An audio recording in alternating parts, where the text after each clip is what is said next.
Okay, good morning, good afternoon, good evening. We got unpretentious book talk here. Good morning, everyone. Tales from the Passion Crypt. It's night where I am, but good morning nonetheless. And Toby. How you doing, dude? Oh, we got Sean Spencer. Good morning. How's everyone doing? I went on a little morning sunrise walk. It's fun. It's fun to do that. You get to see the quiet streets. You hear the birds chirping. The sun slowly rise, and it's fun just to see how quiet everything is before everyone wakes up and everyone starts their day, and cars start backing out of the driveways and going to work. It's interesting. Hey, good morning, Zach. Good morning. Oh, another hey. Oh my gosh. Oh man, what? Oh, good morning. Wow, that's this man right here, everyone. The best man at my wedding. Best man. The best man, just period, in life. Happy Wednesday. Glad to finally be able to catch you live, Thomas. Yeah, glad to see you here. It's great. Oh my gosh, you finally made it. How you doing? How are the kids? Or the family, the family. Feeling good, feels like autumn's blowing by. I know. It was October 1st yesterday. I don't know what happened. It's the 22nd. What happened? Why is October gone? And then November's going to be here, and then we have Christmas time, and it's going to be 2026. I don't get it. I really don't get it. Elliot, good morning. Are you playing Battlefield? I played a little Battlefield this morning. And that game is chaotic. You spawn in and everyone's like, "Oh, revive me," and I'm a medic and I'm trying to help everyone, and I can't tell who's shooting at me or what. Janice, good morning. Got the early stages of seasonal allergies. My throat hurts. My head feels heavy, but other than that, I'm fine. Glad you're fine. I've been blessed to not experience allergies yet.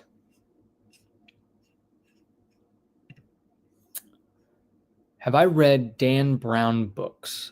I don't think so. I've never heard of that author. Hey, good morning, bro. Twice born by grace. He's always been here since day one. I got to go look back at my old videos. I think you've commented on the very first one. Good. A lot on our plates right now, but we're surviving. I love it. I love to hear it. Christmas time doesn't start till December for me. Same, but I mean, for me, traditionally, we put up our Christmas decorations, I think the day after Thanksgiving, not the day of Thanksgiving, not that evening. Yeah, pretty sure it's the night after. Greg, how you doing? I'm in until work pulls me away. Well, hopefully you could stay a little while. Good morning. Have you read East of Eden? If so, did you enjoy? No, but it's sitting right there on the shelf. I have a good friend, Casey, who doesn't read a whole lot, but apparently of the books he has read, East of Eden. And he tells me about it all the time.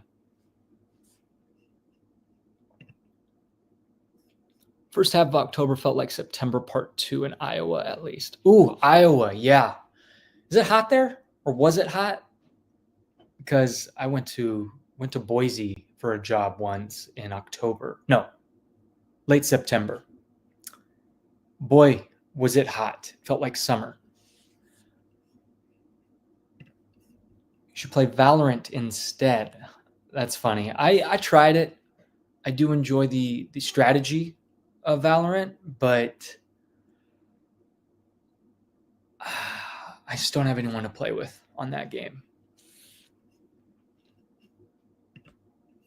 Just started Dungeon Crawler Carl audiobook, and I'm liking it so far. It's really fun. I'm glad you're liking it. I've only read book 1. It was fun. It was good. Listened to book 2.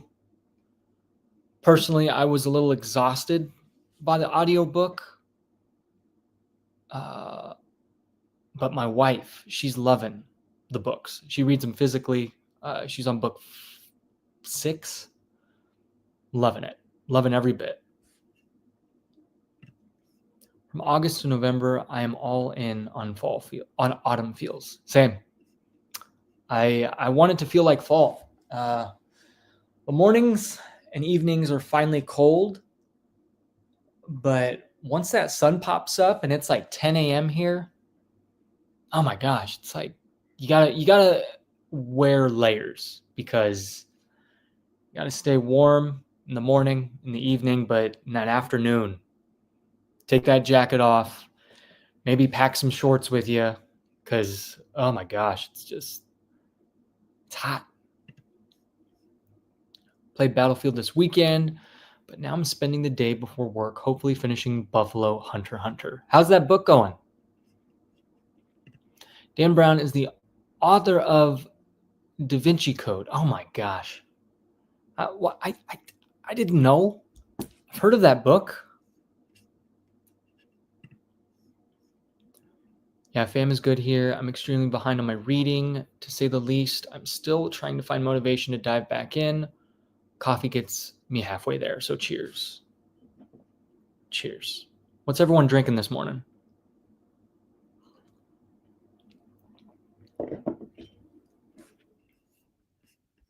Chris, how you doing? What are you reading? Inspired me to be more present with everything I do, music, reading in particular. Rereading Harry Potter again as it's autumn. I love that. Yeah, I think the more I read, and actually the more I read Lonesome Dove, the more I want to slow down even more and be more present. There was a chapter here where I read Gus just wake up in the morning, watch the sunrise, and make some biscuits, read his Bible, drink some coffee, enjoy some quiet time before everyone woke up. And he talked about how it's important to not miss the sunrise and how you don't need a whole lot of sleep. This character in particular, Gus, he only needs 3-4 hours of sleep, and he's off to the races. And that chapter really resonated with me, with wanting to be present, wanting to slow down. I'm a morning person when I wake up, and it's enjoyable to wake up early morning before everyone else, make my coffee and read my book, maybe do a stretch, maybe go on a run. There's something calming about it. And yeah, talk about being present. This book right here, this is it. Harrison, how you doing? I'm doing great. Hope you're enjoying Lonesome Dove, my favorite book of all time. Oh. Well, you heard it here. I'm loving it. Currently reading Crime and Punishment. How's that book going? I've heard nothing about it. I've heard it's difficult. It's a classic. I believe it's from a Russian author. Uh, Outside of that, I don't know anything. Radagast. Good late afternoon. Cheers from Central Europe. Do you plan to read other books of Robert McCammon? Have you read any books of Carlos Ruiz Zafón, especially Shadow of the Wind? I have not heard of Carlos Ruiz, but I do plan on reading as many books as I can from Robert McCammon, especially Swan Song. You should. Dan Brown is so cool. The Da Vinci Code, Angels and Demons, The Lost Symbol, Inferno, Origin, and the latest, The Mystery of Mysteries. What's his vibe? What's his style? Dan Brown. Curious if I'd connect or like his writing.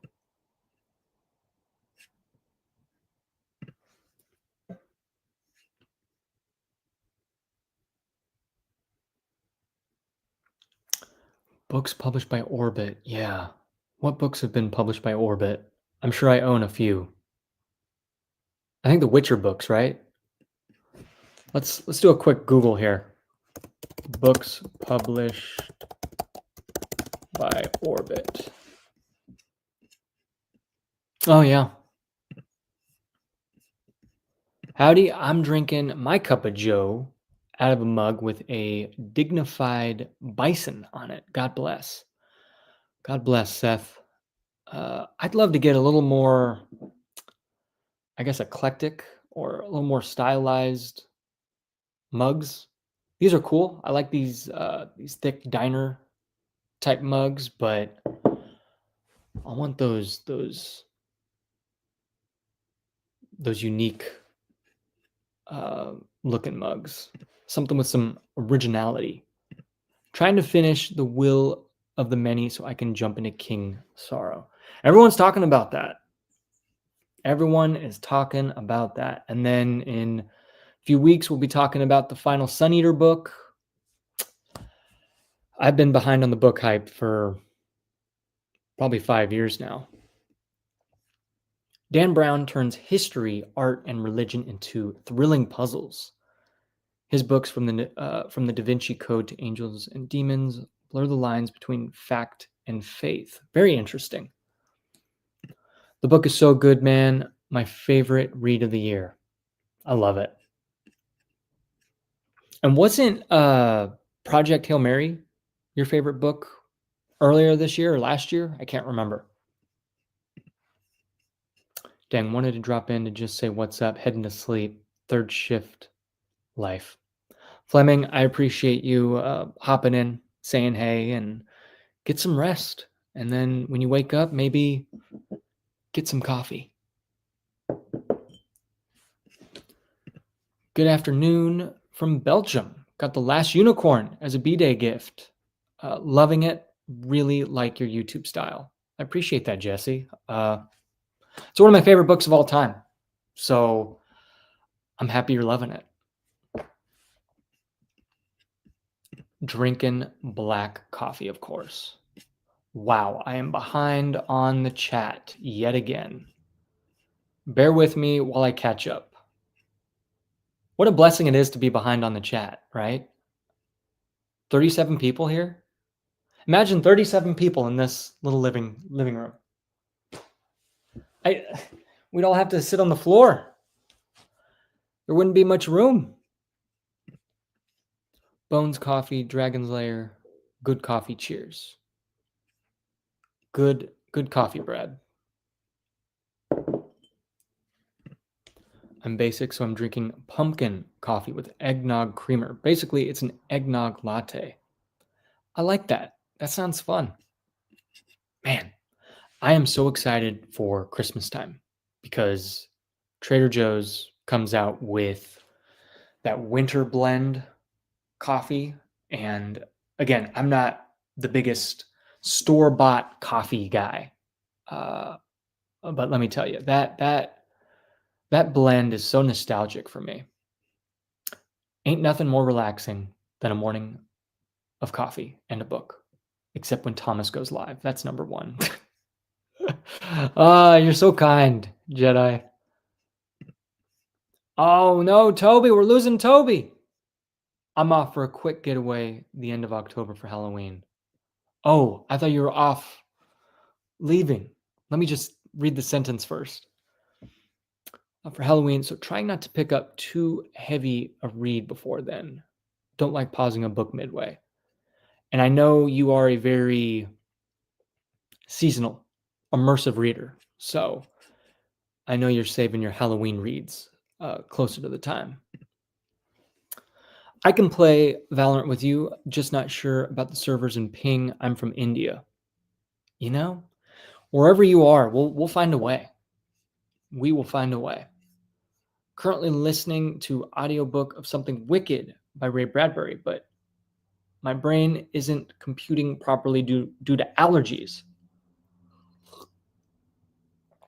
Yeah, I couldn't imagine having allergies like that. Gus teaching lessons already. I know. I'm learning so much. For those of you who do not know, I did a video. It's in the description. You can watch it. My recent video is on basically why you should read fiction over self-help books and the benefits of reading fiction. And the irony of that is, I think the day after I posted that video, I'm reading like 2 or 3 chapters of this.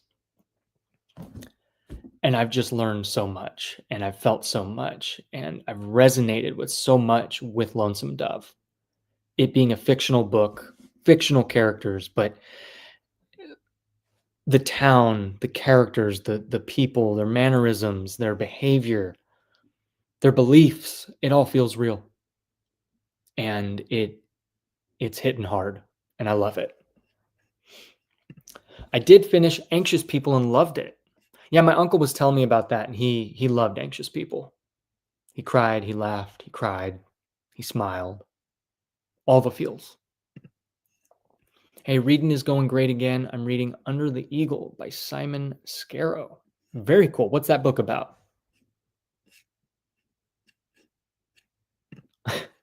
That book is a fever dream with or without allergies. Yeah, I can only imagine what it's like with allergies.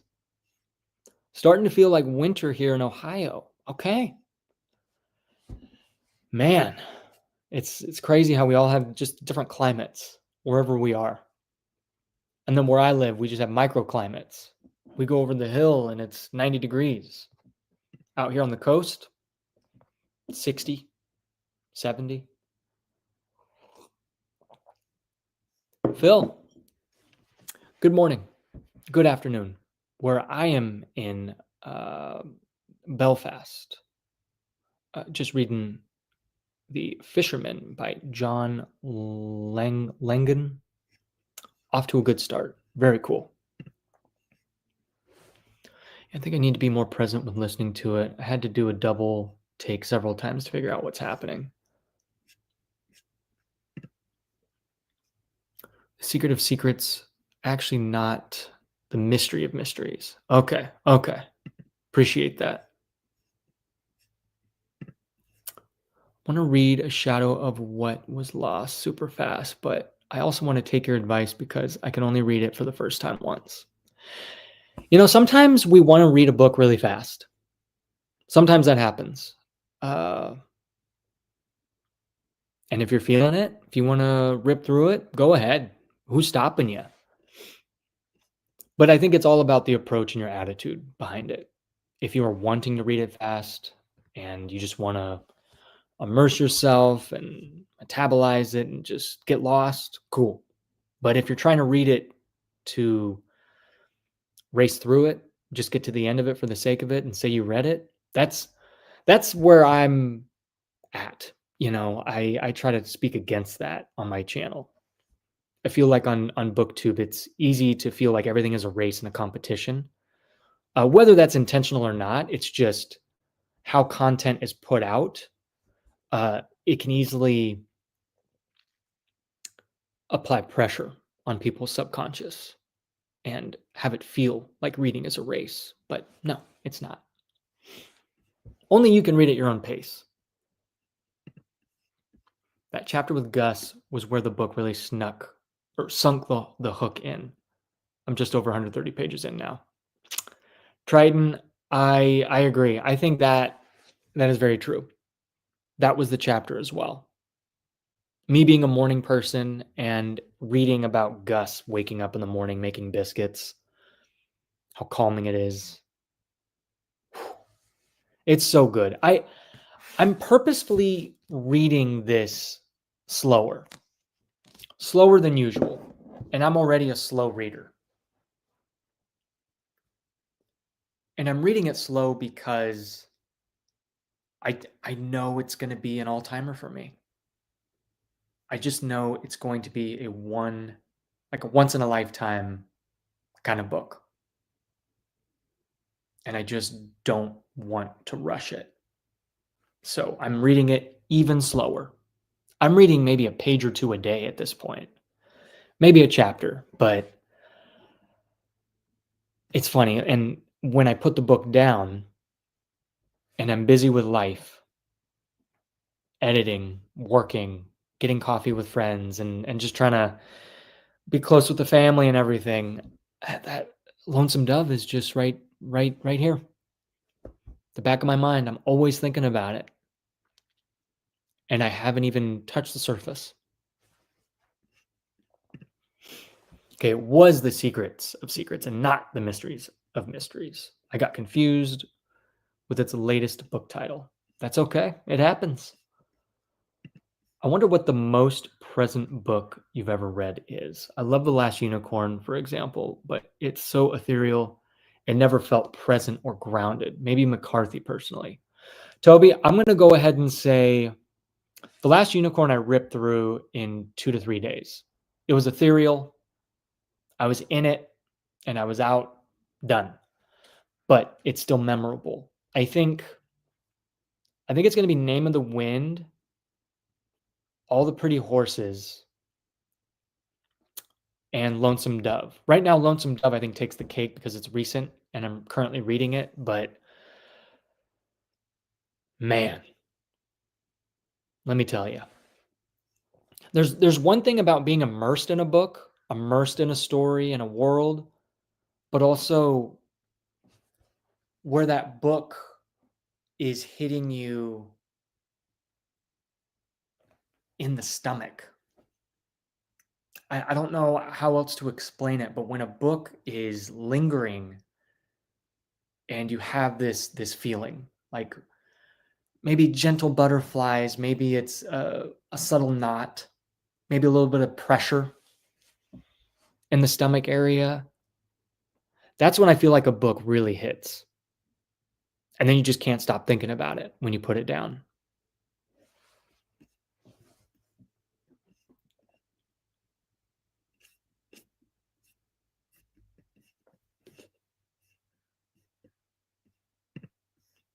RJ, good morning, Thomas. Hope you're well. Love your videos. Much love from New Hampshire. Appreciate you, RJ. It means a lot. It means so much. I am still just amazed. 39 people are in this living space right now. I'm kidding. You're not. But it's just trying to picture that. It's pretty wild. Just the door constantly opening, me having to make coffee for everyone, and we all sit down and gather around the couch and just talk about books. Greenbone Saga, Expanse, Children of Time, Powder Mage Trilogy, Witcher. Okay, all right. Those are all by Orbit. Okay. Dan Brown's books have a fast-paced, brainy thriller vibe, a mix of intellectual mystery, historical intrigue, modern day danger. They're all based on real-life settings and locations you can visit. I love when a book has that, like real-life locations. Good morning, good afternoon, evening, all, wherever you are. Absolutely. Good morning. Dan Brown is along the lines of Michael Crichton or Neil Stevenson. Techno thriller-ish, but not nearly as sophisticated as those two authors. I find the plot silly and his characters very tropey. Greg, with another banger take. I love Greg. Greg and I, we've just been, not lately, but we used to just constantly go back and forth in the comments and just talk about our differing opinions on certain books and writing styles and why we like this and why we like that. And that's how conversations need to be had. I love it. Greg, it's always a pleasure chatting with you and just talking back and forth with you. Elliot, Hail Mary was my favorite. Yeah, still a strong second behind BHH now. Love that. Tired of decaf, but my mom has chest and heart problems but loves coffee. I get it. Sometimes we got to slow down a little bit with some decaf. Jesse, is it your birthday today? If so, we have the same birthday. It's your birthday too? Happy birthday. Did I miss Jesse? Did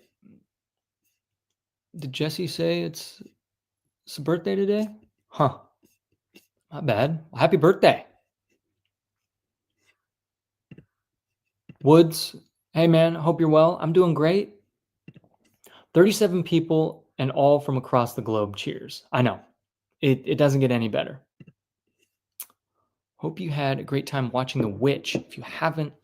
If you've watched it, I also recommend another great autumn film with light horror elements, Sleepy Hollow. Speaking of The Witch, we got 15 minutes into The Witch and we both kind of looked at each other and we're just like, do we really want to feel a certain way watching this film? Do we really want to just feel icky? The little alarm bells started chirping away in my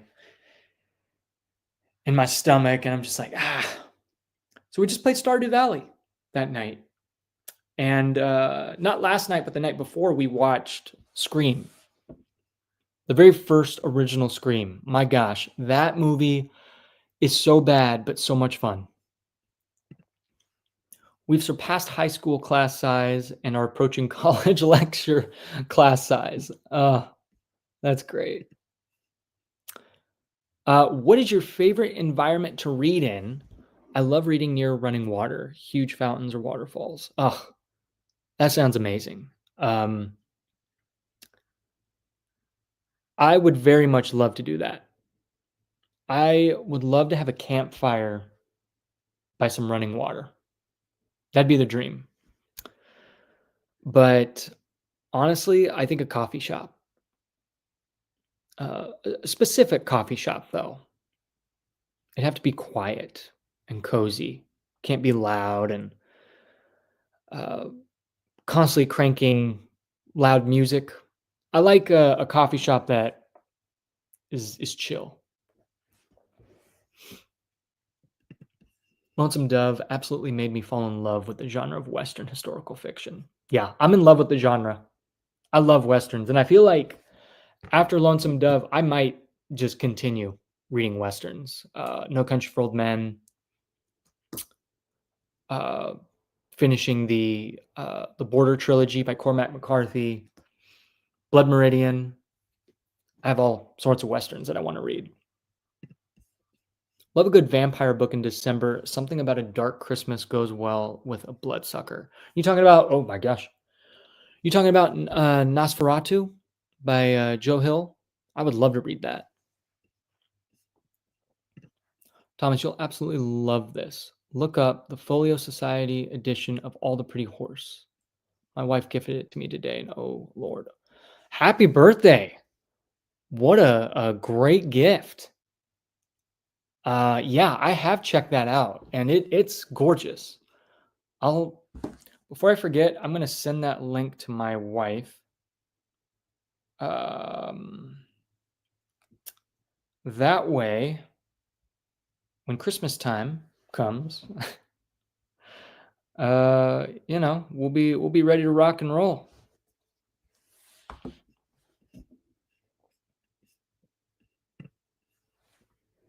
Under the Eagle is about two Romans and their military careers. It's part of a big series. You follow them for quite a while. Oh, wow. That's interesting. No, seriously, I just finished the whole trilogy the other day, and now I need all of them in those editions. Wow, I am behind.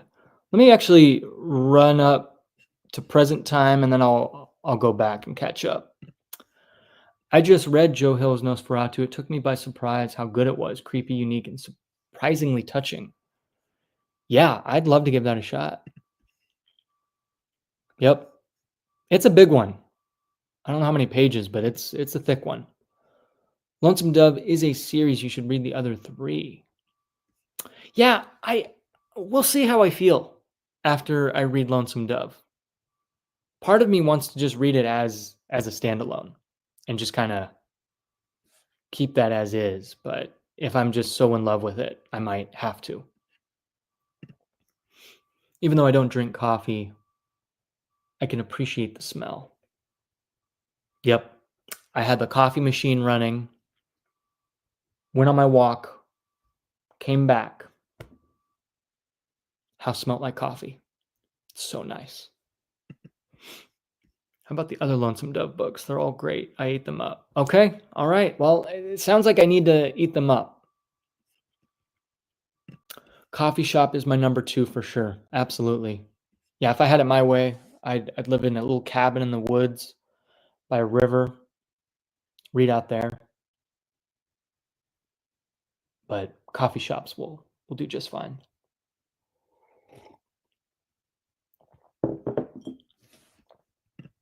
If I can find it, I'm going to watch the Sleepy Hollow series. I never finished it.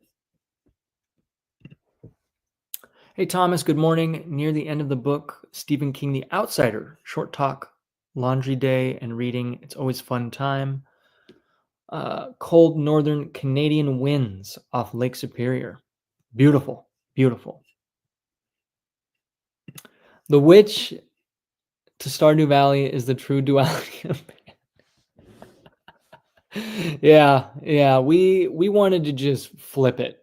We didn't want to watch that film. Just felt A24 is a film studio that is quite unpredictable. You see that logo pop up in the trailer or at the beginning of a film, and you're just like, okay, I'm in it. I'm in a film that's going to be artsy fartsy, maybe too artsy for its own good, and things are going to be really unpredictable, and more often than not, really raw and visceral. And I just didn't want to be caught off guard that easily. And I also wanted to be able to sleep that night. So Stardew Valley it was. And last night, my wife and I are just kind of going back and forth, and she's like, we're gonna play 10 days of Stardew Valley. I'm just like, 10 days? And in my mind, I already know how long 10 days is gonna take. I don't think she understands how long 10 days is gonna take. And it took us, I think, 2.5 hours. And I was really my eyelids were heavy. Still fun. Currently on the gathering storm of Wheel of Time. It's really picking up. Oh, I'm so jealous of you, Devin. I want to be right there with you. What a time. What a time. Just take your time. But if you have to just push through because you can't stop reading, go ahead. But just take some time to pause and really look back on this whole journey of Wheel of Time, because it truly is a journey that is unlike anything I've ever been on. How are you coping with not having a conclusion to the Kingkiller Chronicles yet? Well, I accepted reality a long time ago when I finished that. And I just appreciated so much about those books that I didn't care for a conclusion. I didn't care for a third book. Books 1 and 2 were so beautifully crafted that I just, if Name of the Wind and Wise Man's Fear are the only books out, I'm okay. Those books will be worth rereading over and over again, and I'm just happy we have those. Because imagine a world if we didn't have those books. So that's where my headspace is at. Stoner was like that for me. I think about Poor William and his story. Stoner is a book I really want to read.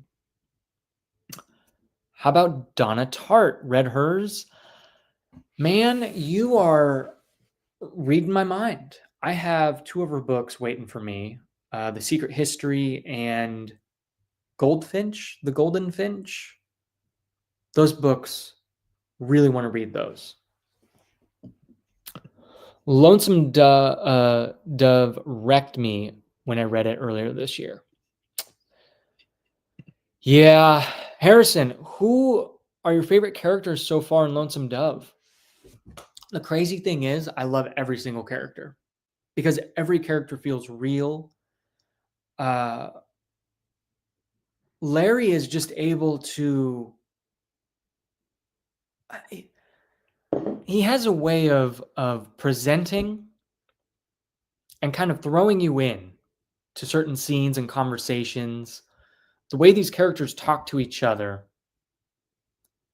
you're just kind of thrown in. You learn about their relationships with how they talk, how they respond, how they argue. And then he takes the time to provide a little backstory with each character and little snippets here and there. Nothing crazy, nothing overwhelming, nothing like a crazy fantasy, lore dump. But this is something else. And normally I'm not a fan of when authors just throw in backstory. But Larry is able to just kind of weave it in at the right times. And when you learn a little bit more about these characters from their past and why they are the way they are, it hits and everything makes sense and you understand why they are the way they are and you can't help but root for them and want to know more.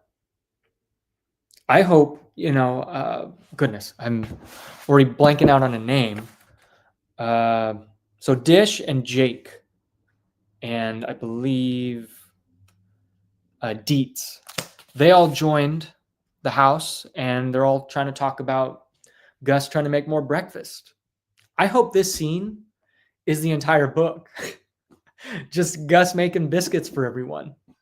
Because this is what I live for. This kind of storytelling, this slow pace. And when I think about Lonesome Dove, I haven't felt this immersed or attached to a book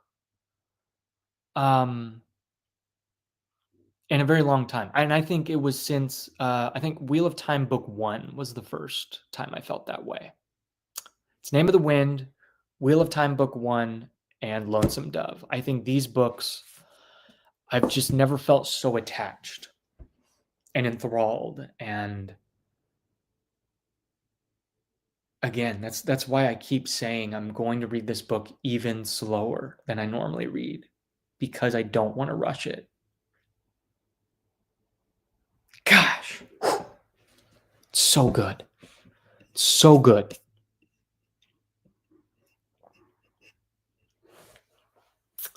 All right, let's catch up here. First timer here. What's up? Hey, what up?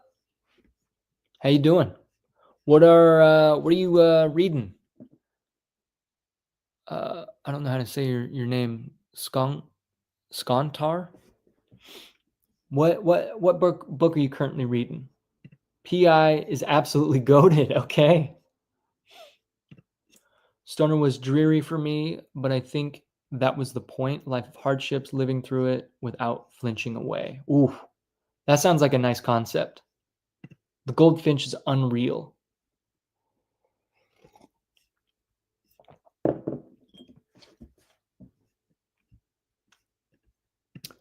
Thomas, what is your reading pace for other books? It's still relatively slow. And the older I get, I just want to read slow. I want to take my time. I don't want to rush. But if I know I have like a book that's less than 300 pages, I think mentally I'll approach that book with a little more vigor and consistency. Where did you get your doormat? I remember it was from an older video of yours. Oh yeah, the coffee video. I have no idea. I don't know where we got it. A24 is a studio I always get a little too excited for. Yeah, you see their name pop up and uh you get excited, but then you got to step back. You can be like, okay, hold up. Let's calm down here cuz sometimes A24 just makes stuff that's just way outlandish. There are some books I like keeping as a standalone, even if they're part of a bigger series. I loved Pillars of the Earth, but I didn't want to gorge on too much of the genre to ruin it for me. Same. I'm baffled by Netflix's decision to wait until after Halloween to put the new Frankenstein on it. The nearest theater playing it is 2 hours away. Oof. I'm reading Dracula for spooky season. It's so good. If I had it my way and I didn't start Lonesome Dove now, I'd be reading The Shining. Shining is perfect, and I haven't read it yet, so I'd love to read that.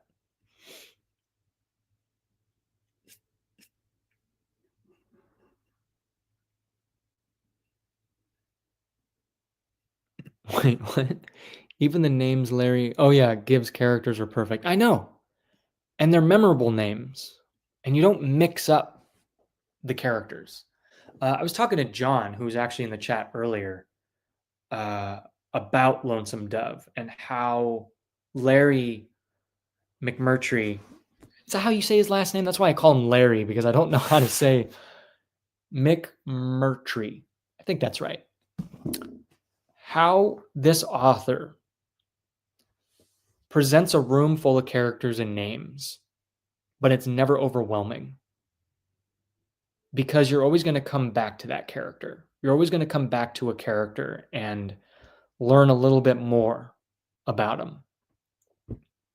Or maybe a scene will be playing out and there'll be a sentence here about the piano player or the saloon owner and his attitude and how he's just throwing this disgusting hat out. How you're never overwhelmed with the amount of names. When I think of Wheel of Time, I was just immediately overwhelmed by the names. Even my time reading Lord of the Rings way back when, the first book, just exhausted by the names and the history and just kind of getting thrown everything at you. With Lonesome Dove, man, you are eased in bit by bit, and you can't help but trust Larry McMurtry through this whole process, through this whole story. And Mike's book reviews, he and I were talking about Lonesome Dove a couple weeks ago on a live stream. And he said it's the best character work he's ever read. And coming from Mike, that means a lot because that guy reads a lot. And it makes me so thankful for this kind of book and so thankful for the gift of reading. Currently rereading The Martian because I like it a lot. I love that, Dennis. I love rereading a book you love. Currently reading The Long Walk by Stephen King. Nice. Lately, I was thinking that I was buying too many books. I bought like 80 books over this year, but I read only like half. But there are so many great books that I want to read. Do you have any advice? Well, I'm going to say this. You got to stop buying books. I know it's tempting when you see a book on sale or you go to a garage sale and you see a box of books that you can buy for a penny. It's tempting. It's going to overwhelm you.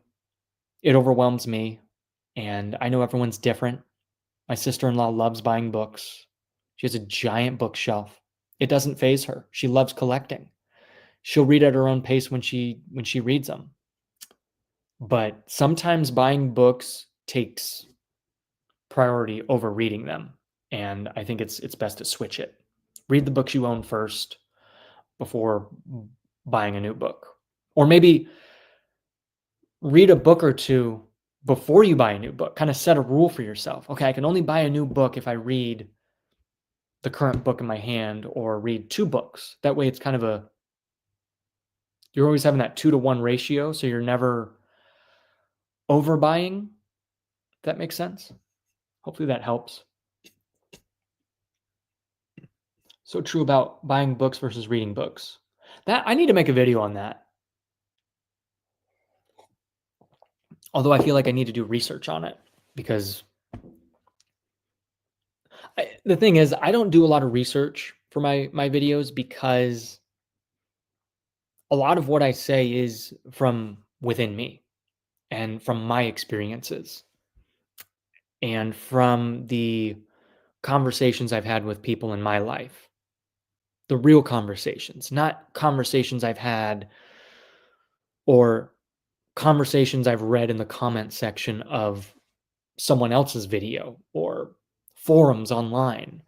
I want my videos to feel real and honest and like a conversation rather than a video essay that I've had to do research on. So sometimes I may sound a little, what's the term, pretentious, as a lot of folks have called me, but those are the mean people. But sometimes I do feel like I need to do research or at least have some knowledge of a subject that I'm going to talk about. But I feel like if I am talking about something from my perspective and my experience, that will resonate more with people. It might not go viral, and that's not the point. I just want to share my experiences and hope it helps others.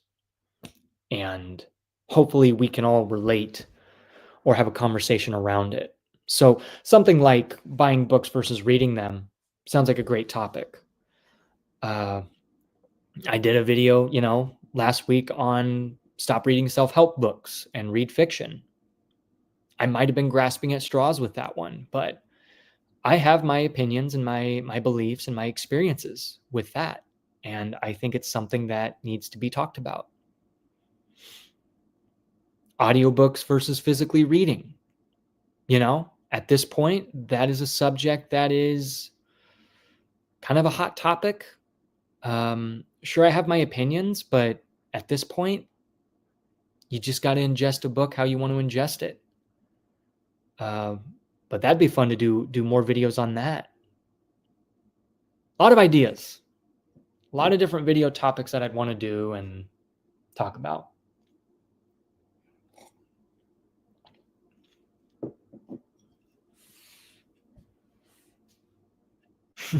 We do not listen to the mean people ever. Yeah.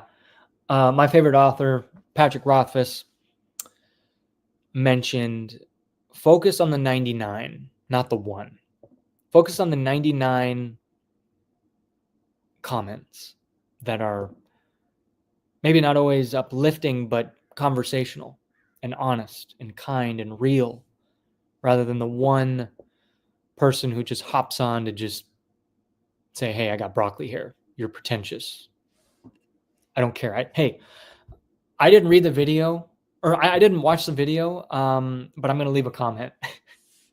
I love that. It's great. Would be fun to make a video on, no, it'd be stupid. It wouldn't be beneficial to do it, but it would be fun to kind of make a video on like reacting to all the mean comments on my channel. But what's the point of that? I don't know. The feeling of freedom of having read every book you own will always outweigh the dopamine hit of buying a new one personally. Wow. Another deep take by Toby. For any constant readers in here, I would appreciate your recommendations. I'm very new to the kingdom. So far, I've read The Shining, Carrie, and almost finished with The Long Walk. What a fun little title you said there, The Kingdom. So for Stephen King, Misery is my favorite book by King. It was my first book that I read of his, and I loved it. I loved every bit of it. It's the only book that's actually made me scared and uncomfortable and queasy and uneasy. Two other books I loved, Pet Sematary and Salem's Lot. Great books. Personally, not as scary as I thought they would be, but the more I think about them, the more I really enjoyed my time with them. So I'd recommend those. Misery, Salem's Lot, Pet Sematary. Hopefully that helps. Wait, there are mean comments on your channel? What can you be mean about? What can you be mean about your videos? They're there, but I ignore them at this point. I used to really, I used to take those mean comments pretty hard, or at least be stung by them for a little bit. Now at this point, I'm just like, no, I don't. What's the point of giving attention to that? Thomas, if there's one thing you are not, it's pretentious. Greg, I appreciate you. It would be fun, but then the mean people will get more attention again. Exactly. That's the point. You don't want to give them too much attention. The Book Lounge. Hello, friends.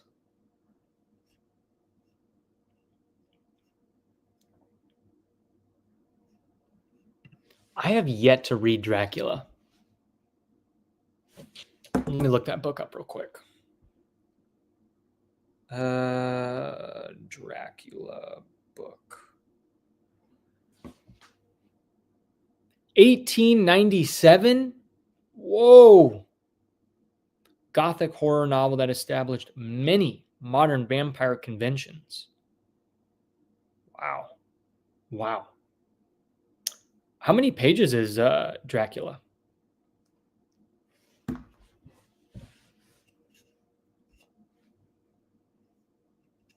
Oh, here's some other recommendations. I know I'm late to the party by 5 minutes here. If I've missed your comment, I'm sorry about that. If I continue to miss it, just put it back in the chat. I'll respond to it. I'm all over the place right now.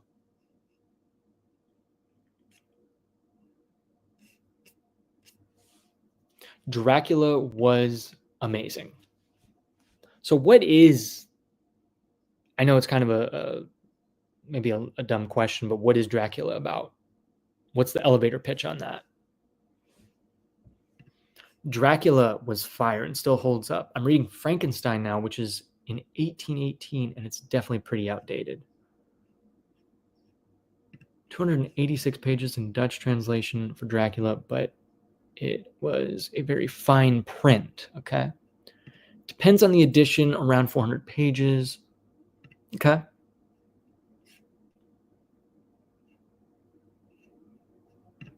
Dracula is a book that does not disappoint. It's amazing.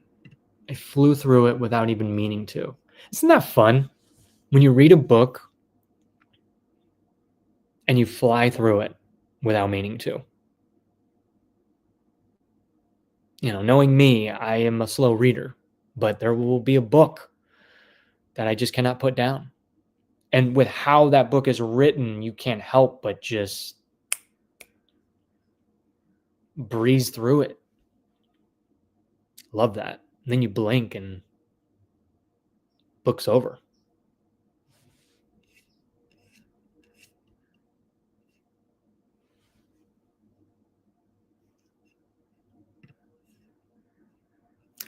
Do you feel tired of reading a long book or feel the urge to just go through it faster? Or are you okay with just taking your time to read something for months on end? Toby made a comment on one of my videos about mood reading and seasonal reading and how you really should lean into that. If that's the type of reader you are, lean into it. Because regardless of the length of a book, if you're in the mood for a specific book or the seasons are lining up with that book, read it right there. Don't hesitate. Don't wait for it. I was going to wait to read this with John from Talking Story in December. I couldn't wait. This book kept calling to me. I kept thinking about it. I was going to read Something Wicked This Way Comes by Ray Bradbury and maybe read The Shining in November. Trying to time all my reads with the season. But I just wasn't in the mood for anything scary. And then I started Lonesome Dove. And I'm happy I did. And I'm okay with reading it for a couple months. Sure, I'm not going to be making a lot of videos. I mean, I will. But I'm not going to be putting out a lot of book reviews. Maybe a couple updated, like reading update videos with Lonesome Dove. But if I take 2 to 3 months to read a book, that's just how it is. And I'm okay with that. And I'm okay with being that booktuber that's not reading all the hyped books right now. I'm not reading book 7 of Dungeon Crawler Carl. I'm not reading Joe Hill or Will of Many and the last Sun Eater book. I'm not. I don't know when the last time I read a book, went to the store, bought a book that released that day. I've never been in a series where books were getting released, Never experienced that. I've always been behind and reading from behind. That's just how it is. So when it comes to maybe getting tired of a book that you've been reading for months on end, yeah, that may happen. But if you jump on it because you're feeling it, go ahead. Do it. Don't wait. That's where my head's at. Oh, have you ever read The Count of Monte Cristo? I have a copy, but I haven't touched it yet. It's very intimidating. You are just putting that up on my radar. So many people have been talking about that book. My heart doctor, my wife. My wife talks about the film. She wants me to watch the film before I read the book. Real quick, should I watch the film before I read the book? I know they're completely different, but Count of Monte Cristo, I keep hearing about, and I want to buy it. It's $7 on Amazon, but I'd rather buy from maybe a local bookstore. But where am I going to put that book? It's just going to sit on my shelf, so I won't buy it. Not yet. I'm finding myself enjoying a lot of novellas as of late. I like chonkers, but when you go through 3 to 4 novellas in a short period, it feels pretty good. Exactly, Book Lounge. That was me in August and September. I was ripping through 200 to 300 page books. Felt good. I wasn't racing through them to just get through them. I was just enjoying them. And mentally, there is something relaxing about reading a short book, especially a standalone book, something that is self-contained and not a part of a giant series. It can really reignite your reading. And when you're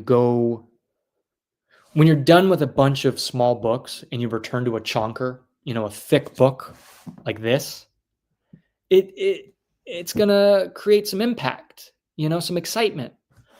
This came to me at the right time after reading 4 or 5 200, 300-page books.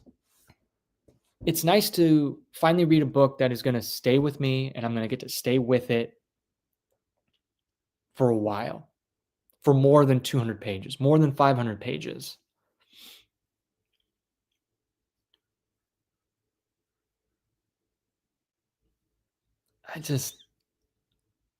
I know I keep talking about this, but it's hard to keep up with the pace of a lot of reading nowadays. And I don't even think it's booktube in general. I think it's just people around me are always reading series. There's always books that are part of a series. And I know that's what's getting published because that's, I guess, what makes more money. I just think reading a series can be exhausting. And that's why I've taken a break from reading fantasy, because everything in a fantasy, book or in that genre of fantasy, it's all series. Mike from Mike's Book Reviews always talks about where the trilogy's at. Where are the fantasy standalones?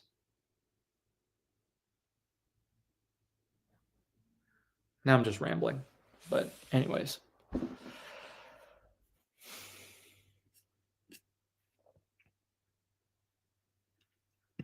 Short books are great. Louis L'Amour?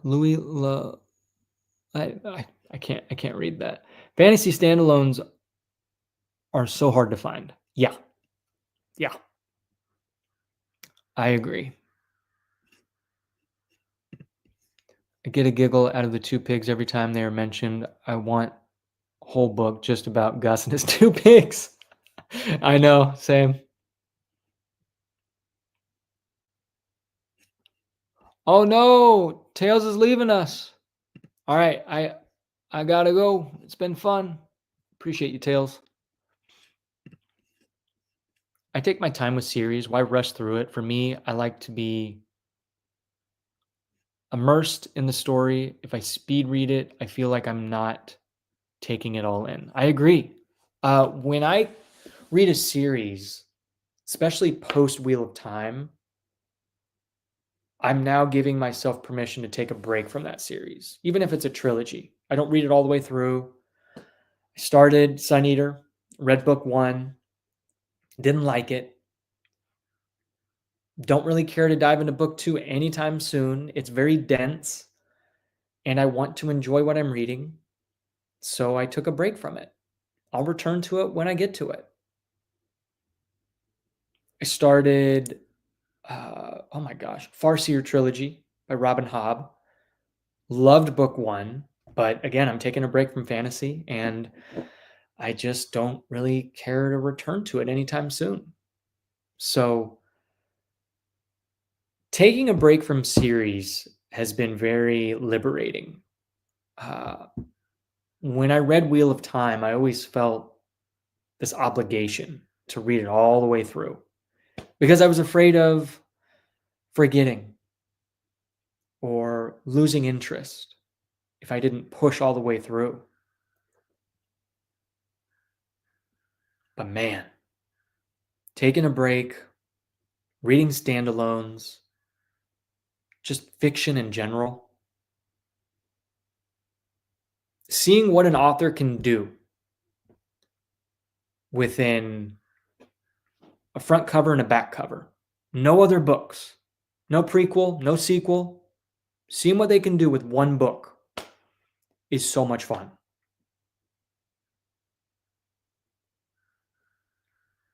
It's just a different way of reading.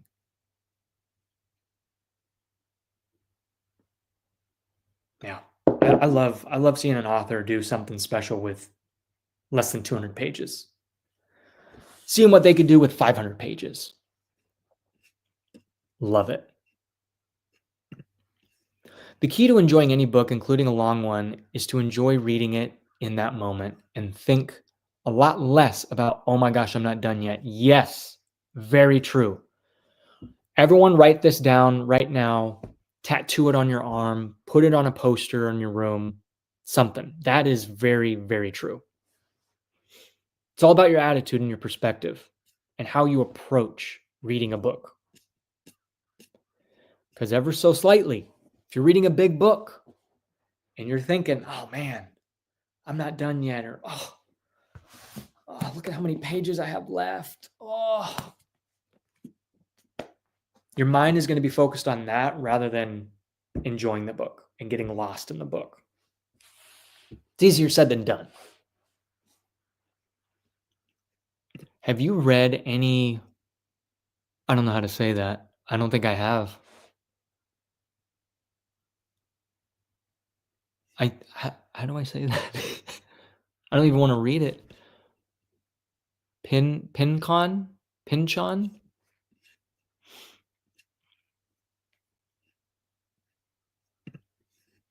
I love Dracula, favorite novel. I'm heading to Whitby for Halloween, where Bram Stoker wrote and lived in Dracula. It's also heavily featured in that novel. Every time I go there, I feel a connection. Toby, you really are the most immersive reader here.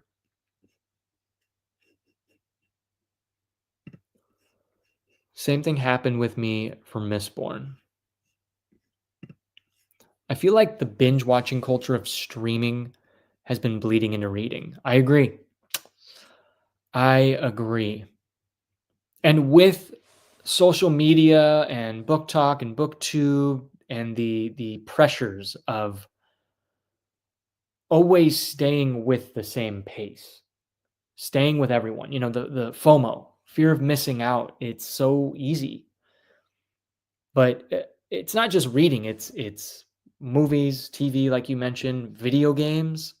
If I'm not playing the most recent video game that's getting all the hype right now, what am I doing with my life? If I'm not reading the most recent Sun Eater book, what am I doing with my life?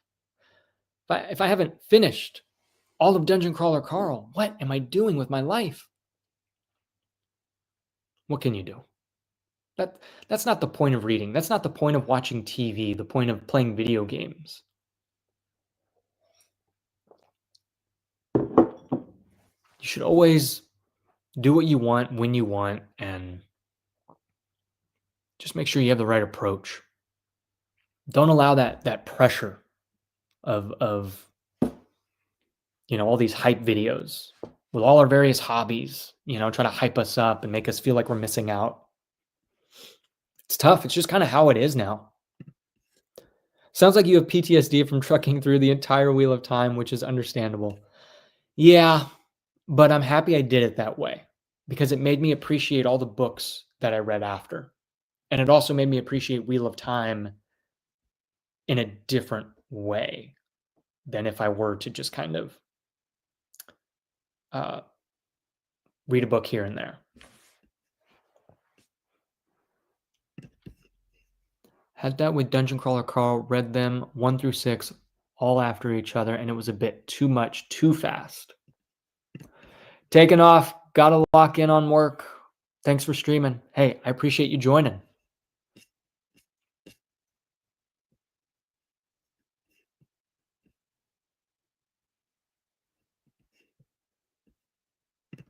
Silent Hill 2 out on PlayStation Plus right now. It's insane. I haven't played a Silent Hill game. I tried playing the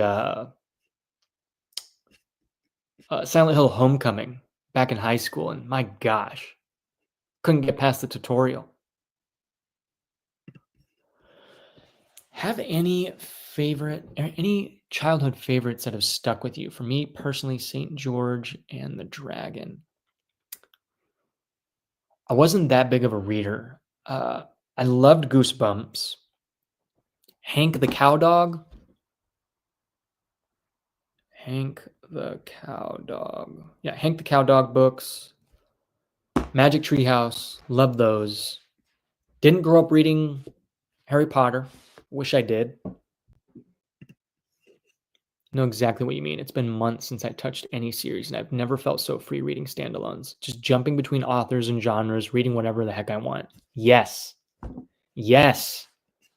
This is how I feel like we should all be reading.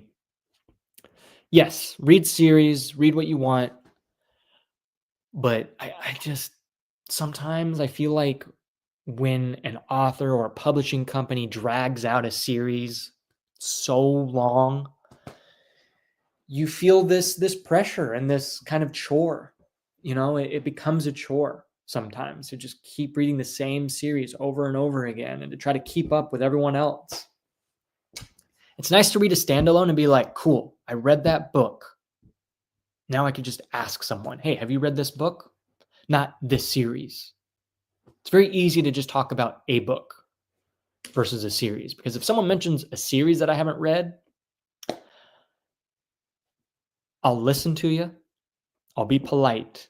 But more often than not, if I know it's a series, I'll write it down. I'll pin it for later. I'm not diving into a series anytime soon. It's just how it is. Same thing with TV. I'm not watching TV. I don't have that kind of time. Yes, I've been playing Stardew Valley with my wife a lot, but that's because that's fun and it's great, but I don't know what it is with streaming companies and just there's always a new TV show that we have to be watching. Not me. I just don't have that kind of time or that want. And when someone mentions, "Oh, have you watched this series?" "Oh, you have to." And then I look it up and it's four seasons. I'm sorry. I just that's a lot of time. That's a lot of time to invest. Author just sent me a few of his books and they are all standalones. I was like, this is so relaxing. Love that book lounge. Have you read any James Patterson? I have not. He's the one that does all the murder mystery thriller novels, right? Something that's put me off fantasy sci-fi lately is the abundance of made-up words and terms. Yes, there comes a point when it's too much.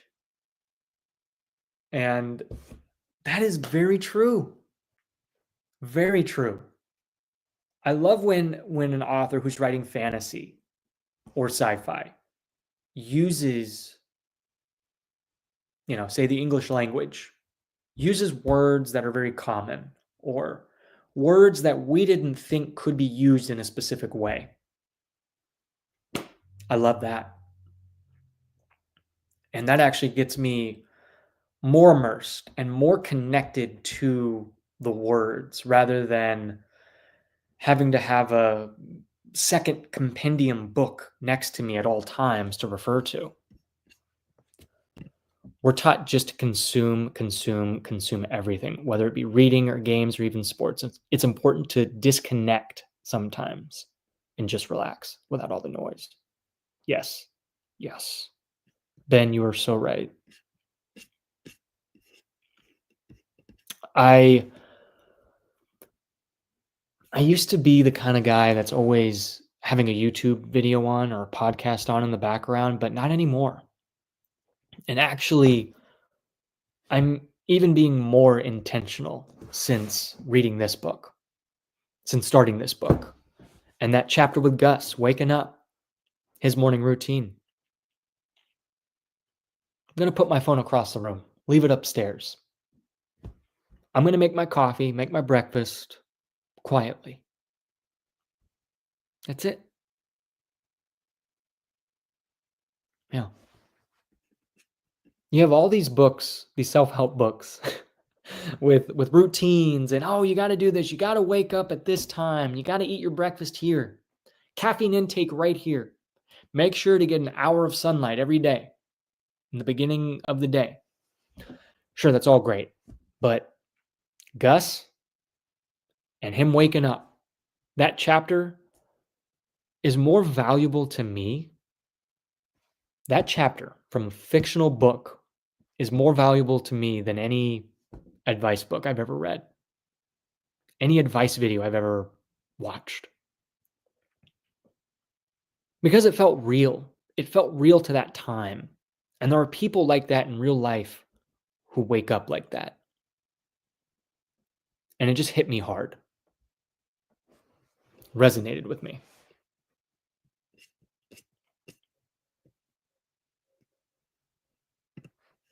Oh, very nice.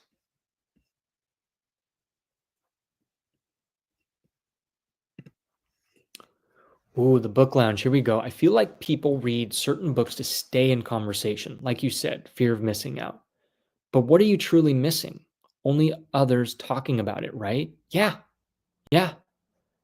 And there's also uh I've seen a lot of couple booktubers post about this. Can't recall the channels right now, but we're all reading the same books. And the question is, why are we all reading the same books? But that's because booktube can be a regurgitating echo chamber. It can be. Just like anything, just like any social media, any videos or channels you follow, you often keep seeing the same stuff. And I don't know why that is. I mean, the algorithms of social media and whatnot, but it is fun to talk to people who are reading different books other than the same 5 popular books that have come out now. Yeah. Hey, what's up? Dude, I am so sorry about not really replying to your emails. I want to do a podcast with you. I really do. Same thing with Trail Mark podcast. I want to do that, but I've just been so busy with work, so busy with life, and like I said in my post yesterday, I can't post 2-3 videos a week right now. I can maybe do a live stream on Wednesdays and maybe a video on Friday, but we're gonna make it happen. I promise. I promise. Hope you're doing well. Hank the Cow Dog. I'd check them out from my elementary school library. My dad would want to read them when I finished them. He'd be laughing until he couldn't breathe. Oh, April, good times. I love Frankenstein too. I share a birthday with the author, but the text is quite old and thick. Dracula reads very modern and pulp. I was surprised massively. Very cool.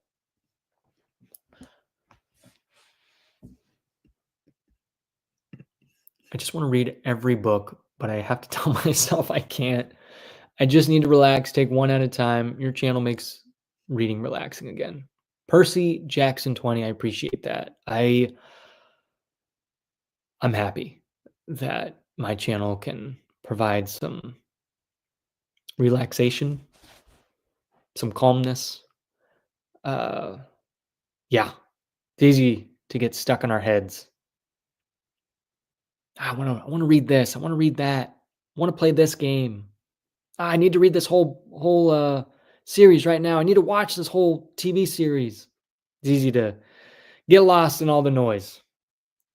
One day at a time, one book at a time.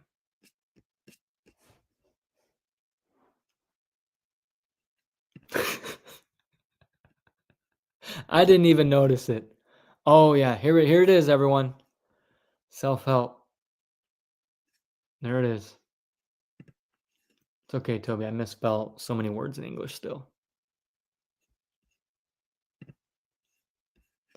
All this talk about standalones has made me put my current book back on the shelf and pick up something different. What are you wanting to pick up different now?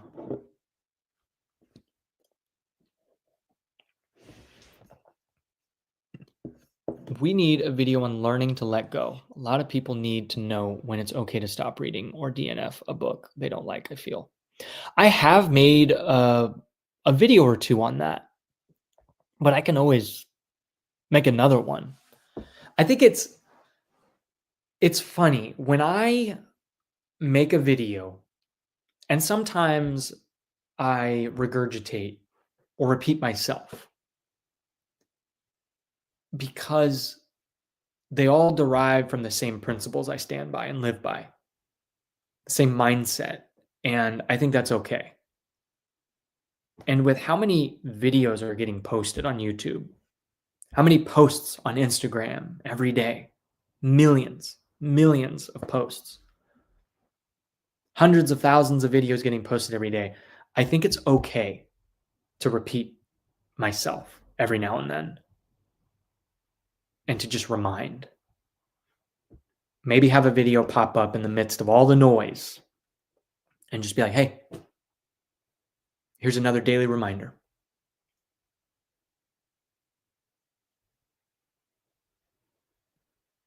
I'm a little scared sometimes when I repeat myself and I don't want to come off like that.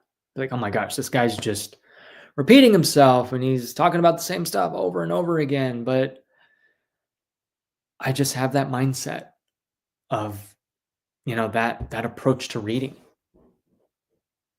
that slow, methodical, intentional approach. And I don't mind being that reminder to people because you never know how the algorithm works, how my videos are getting put out. I almost have 12,000 subscribers. I cannot believe that. I'm blown away. I still don't even really think about that. But my point is, the algorithm doesn't push my videos out all the time to certain subscribers, I feel like. Or certain people only click on, certain videos of mine. And that's okay. But again, my point is, if I'm repeating myself, repeating these principles and these topics, what if that video is the right video for someone at the right time? What if someone missed my video on DNFing a book or learning to let go? What if they missed it months ago? And me repeating myself or bringing that topic back up again, it pops up into their feed and it's right there for them at the right time. So I don't mind repeating myself and maybe sounding like an old geezer. And just constantly talking about the same stuff over and over again.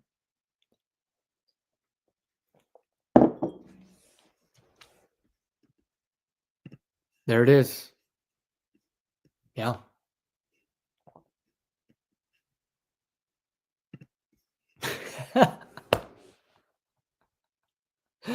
Oh, that's great. I love that. Hey, Vince, have you ever read Intermezzo by Sally Rooney? No, I've never heard of that. What's the elevator pitch for that?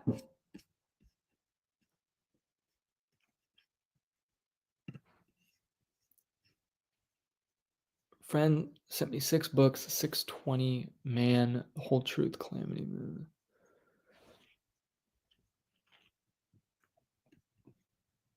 I like it. Well, pick a book that resonates with you, that interests you.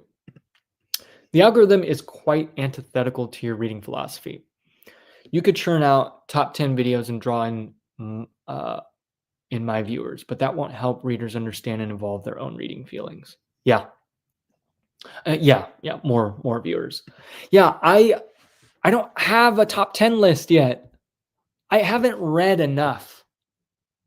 Sure, I have, but to make a top 10 list, I'd be lying to myself. Right now, I only have a handful of books that I truly feel belong on the top 10 list. Granted, it's a ever-changing top 10 list, but that's what people want. They want book recommendations. They want top 10 book lists because that's what's accessible and that's easy. And, I look those up when I'm confused as to what I'm going to read next. If I'm into a specific genre, hey, top 10 classic books, top 10 horror books. But for me, I can't even really do that. I don't know how to recommend books that I haven't read yet. And I haven't read enough to recommend a ton of books. So, sure, I would love to do that, but I can't. I can't. Sometimes I feel like I am not a real reader because I enjoy reading these popcorn thriller type books instead of long intellectual ones. Don't think that. Come on. You're reading, and that's what matters. It doesn't matter what you read, as long as you're reading. Reading is so, it's a lost art, I feel like, a lost hobby. When I go to a coffee shop, I may see one person reading a physical book. I was in my hotel lobby this past weekend reading Lonesome Dove with my morning coffee. Surprisingly, the morning coffee at this particular hotel was drinkable, was good, was smooth. But the person at the front desk approached me like, "Hey, what are you reading? I got to ask." And then we talked for like 15 minutes. Asked him what he likes to read, and he likes sci-fi and fantasy. And he said, it's so good to see someone reading. It's very rare. As long as you're reading, that's what matters most. My last and only this year DNF was Shadow of the Torture by Gene Wolfe. I don't mind challenging books, but the enjoyment has to be commensurate. And for me, in that instant, it wasn't. That book is on my list, but I hear it's so challenging. I really need to be in the right mindset for that. Greg, 100% on BookTube, all reading the same books. How many more times can I see people recommend Sun Eater, The Devils, and Piranesi? I've found most of this stuff blah, so now I'm ignoring the hype. Yeah, I only dive into like live streams or Mike's book reviews, but also I'm just not on YouTube as much to watch videos. So a lot of the booktubers I support and love, I just haven't been able to watch. And I also don't want to watch a lot of stuff that may distract me or steer me in another hype train, per se.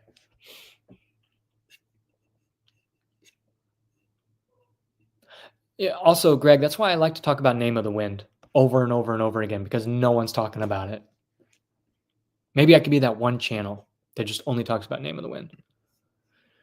When you've only read 10 books, the top 10 falls easily. Yeah.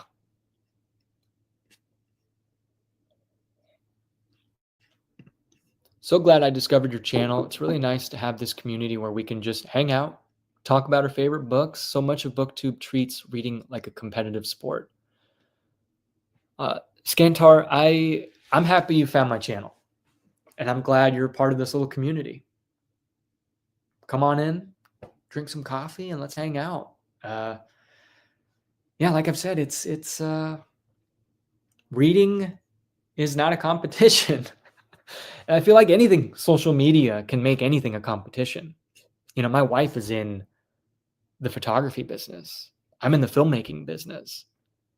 So my business Instagram, when I'm scrolling through it or making a post, I see my quote unquote competitors, but it's not like that. It's other artists.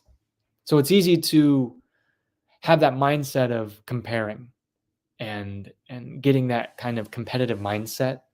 So same thing with reading. Even if people hate ranking things, everyone kind of loves it because we only discover media by comparison and discussions, in my opinion. That's a good point. I do think top 10 lists and ranking lists are very helpful and nice. They're just fun. I enjoy them. But my issue with them is people don't go further in. And I know maybe they're not supposed to because it is a top 10 list, but sometimes I want a deeper discussion around a book, or at least more reasons why this book is ranked here versus this book, etc.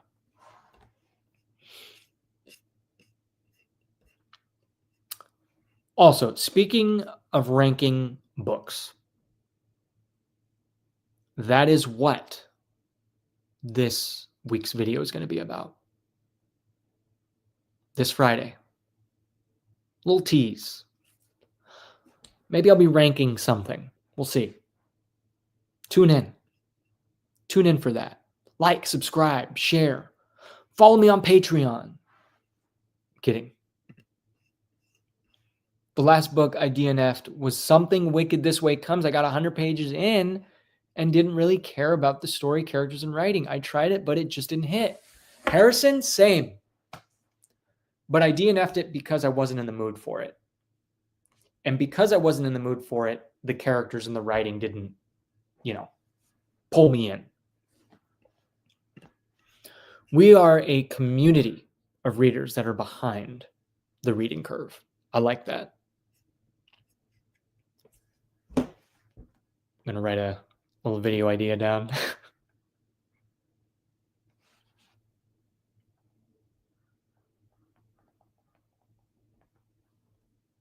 Bear with me.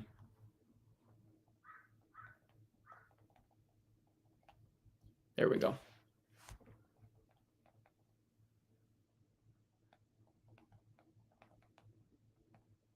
Cool. It's about two brothers in Dublin, Ireland, navigating their lives after losing their father. It explores themes of love, loss, grief, complicated family. Oh, wow. Okay. I like that. I just love deep human stories that really just get in to the thick of it. Whoa, a book published in 2024. Interesting. I haven't read anything that's published nowadays. Recently finished Piranesi. It's good. I read it. It was good, but not what I thought it was going to be. And I don't think it matched the hype that was surrounding it. Large quantity of popular booktubers focus on fantasy and sci-fi, so it's good to mix it up here. Yeah. Oh, and romantasy, a lot of that now too. Yeah. I may be looking down on that and put my nose in the air, but it really is sad when I see, and I know I've talked about this on live streams, when I go to Target and the book aisle, both aisles are just neon colored romance books. Romance, fantasy. There's no classics. There's no books that, I don't know. It's always what's popular and all the covers look the same. It's just so interesting. Very interesting.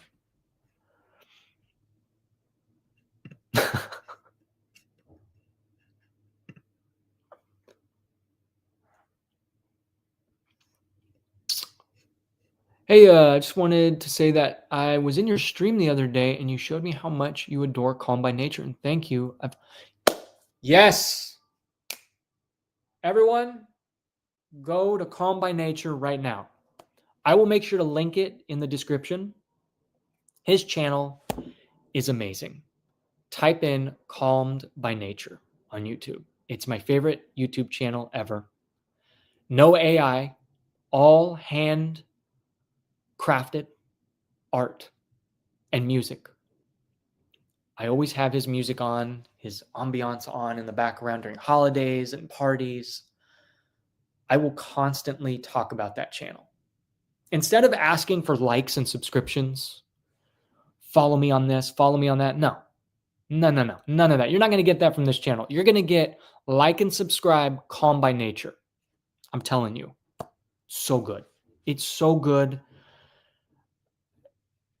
And there are some videos by him that have no ads. So if you like that, go ahead, support that channel. And there's not a lot of channels I would actually give money to. That's a channel I would, because of all the hard work that gets put into it. It's a beautiful thing. Calm by Nature, everyone. There it is. I have it from last stream. Like and subscribe to Calmed by Nature. There you go. Put that up there for a little bit.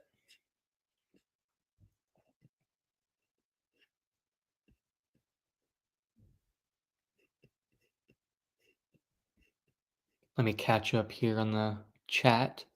Probably stay for a few more minutes, maybe. We'll see. We'll see. We'll see how the conversation goes. I'm enjoying my time. I am out of coffee though. A little sad.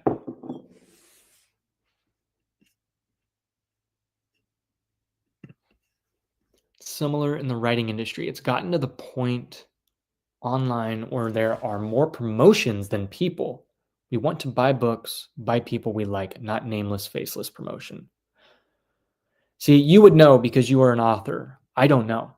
I don't know what it's like. I don't know what that world of publishing and writing is like. Sean Spencer, ranking Wheel of Time?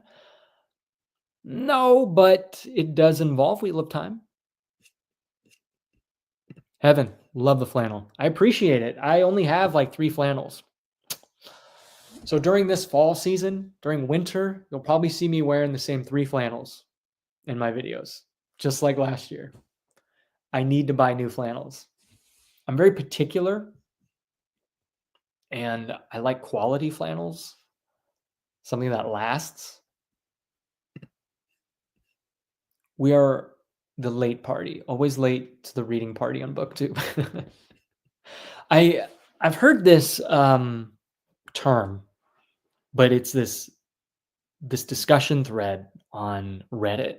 It's called it's called patient gamers.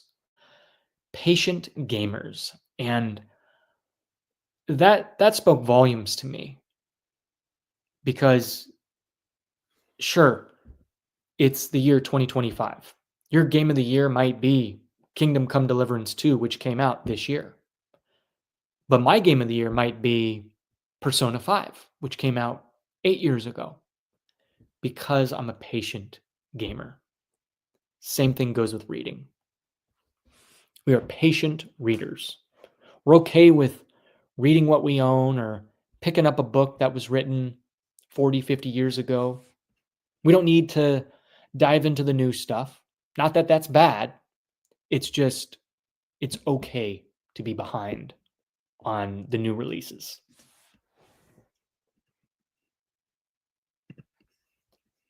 I don't think I've read a romantasy before. I have read romance books once in a while. That's nice because you know what you will get. I love when romance is not the genre, but it's woven into the story naturally and it's not forced. When romance, or even a mystery thriller, when the genre is titled what it is, going into the book, I already know what I'm getting. When I read a book that's just under the genre of fiction, cool, I don't know what I'm going to get. And there's all these themes and aspects, romance, politics, history, all this stuff, family dynamics.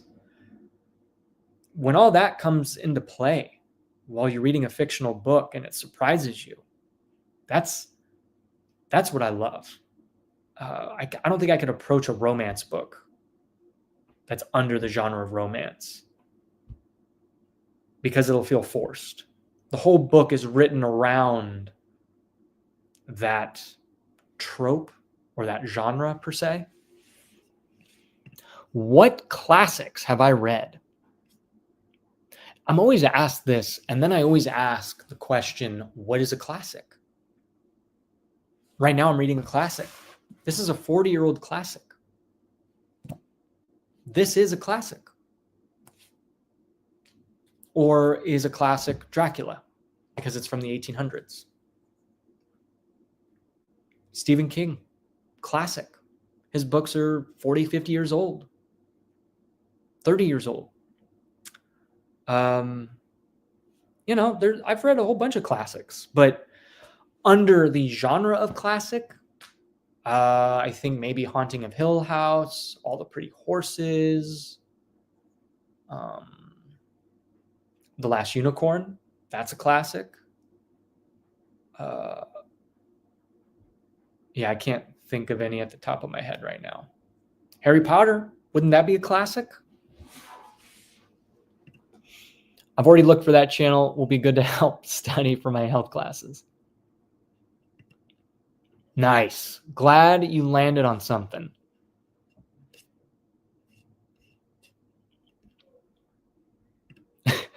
We can track the time of the year by Thomas's flannels like a sundial. Yes, I have. I started writing last year, but stopped because life. I'd love to write a book that is about like short stories of like nostalgia, like short stories from my childhood that may have some relatability to people, or maybe just a book about Christmas and that magical time of year and how quiet it is and how simple it is and what it was like growing up during that holiday. Maybe just talk about all those memories. But then I've also written short stories for a fantasy book. You know, it would be cool to have a compilation of short fantasy stories that interconnect and weave toward the end. But I am no Toby Crab. I couldn't touch his kind of writing. My pet peeve with top 10 lists is when they've done the normal top 10 lists, but they have to make the criteria weird to make another. Yes. That's just how it's got to be. That's what sells on YouTube. That's what people want. Top 10 books that were written on a rainy day. Top 10 books that, I don't know. I do like niche top 10 lists. I like top 10 lists that, like Stephen King top 10 lists. You know, Mike's book reviews. I love his top 10 lists. I even just love top 10 books of all time because I feel like all right, top 10 fantasy books of all time, those videos more often than not are going to be the same. Sadly, I hate to say it, but fantasy books, most people are going to hype up the same 10 fantasy books. But when it's top 10 books, I know I'm going to get a unique list.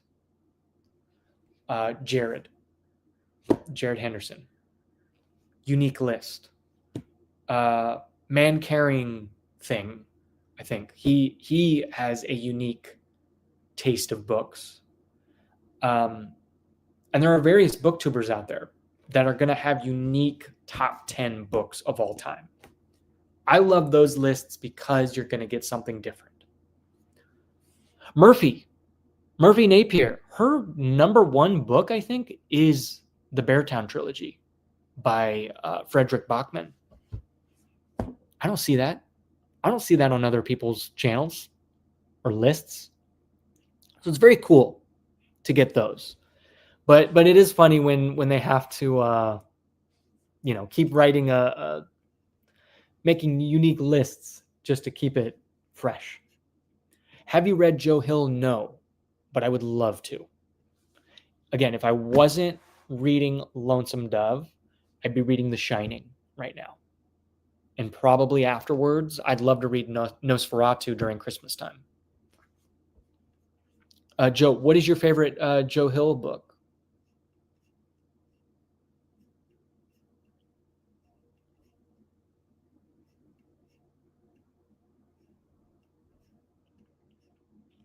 Oh, wow. I'm way behind. I just finished Fireman by Joe Hill. Loved it so much. Can't wait to meet him next week. Oh, very cool, Paul. We like to let our reading mature. I agree. We are the good cheese of booktube.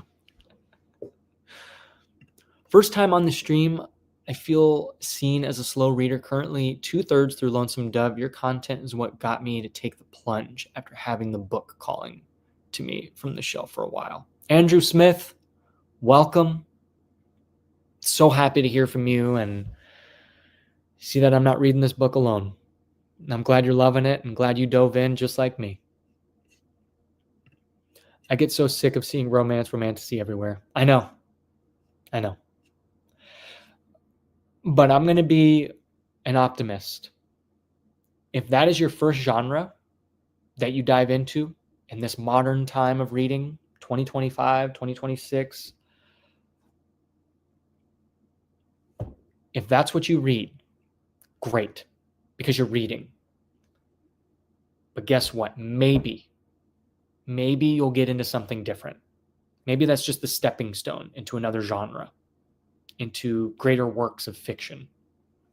So I'm always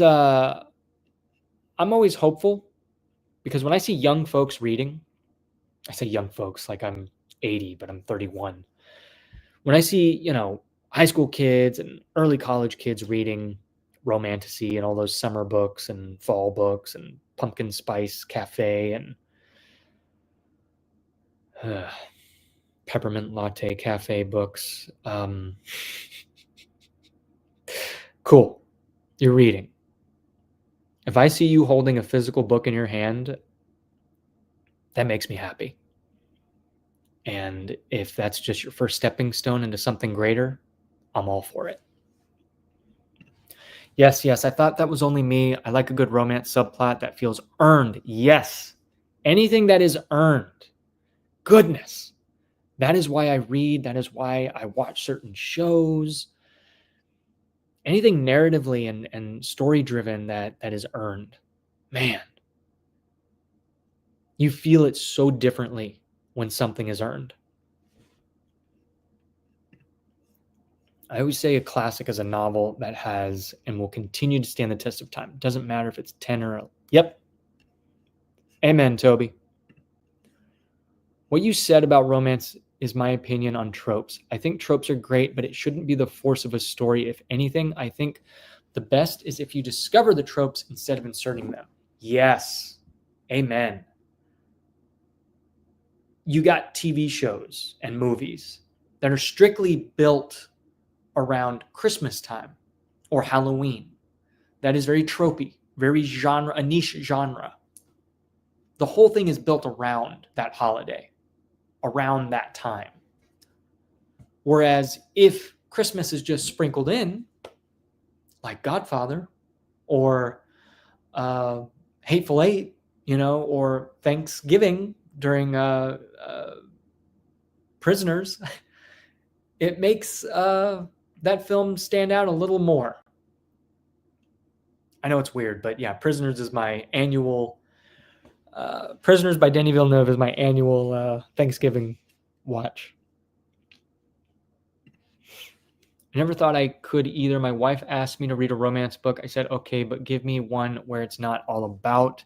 You know what? She gave me one with a good story, and I enjoyed it, to be honest. Yeah. Sometimes that's okay. Sometimes it's just a good popcorn read. Finished the audiobook for The Great Gatsby, another classic. Love it, Christian. Ray Bradbury said, write a short story every week. That's 52 a year. That's one book a year. And impossible to write 52 bad short stories in a row. Worked for me. Another gem by Toby. My problem is I have ideas, but I can't build a story to save my life. Yep. And the funny thing is, I feel like nowadays, writers in Hollywood especially, they have bad ideas and they just build a story. They need to have the right ideas and the right approach.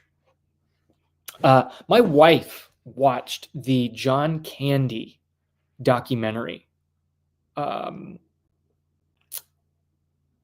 the weekend, and she sent me a text that really hit hard. Let me find it real quick.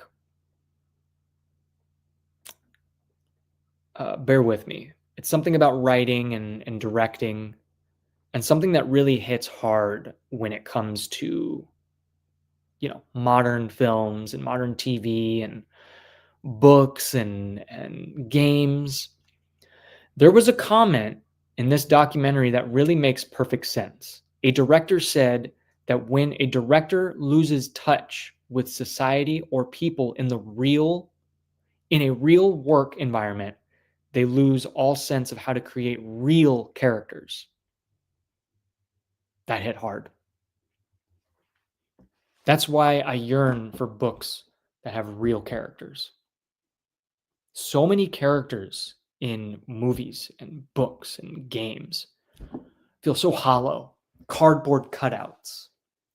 They don't feel real and alive and like they have lived this life.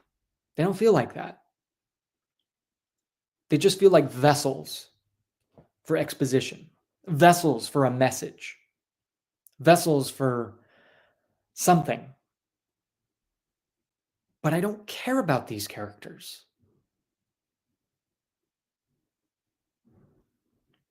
So when a film comes about or a book comes about and I feel it and I care about the characters and I'm rooting for them, or maybe I don't like them, but they feel real, it makes that experience memorable and lasting.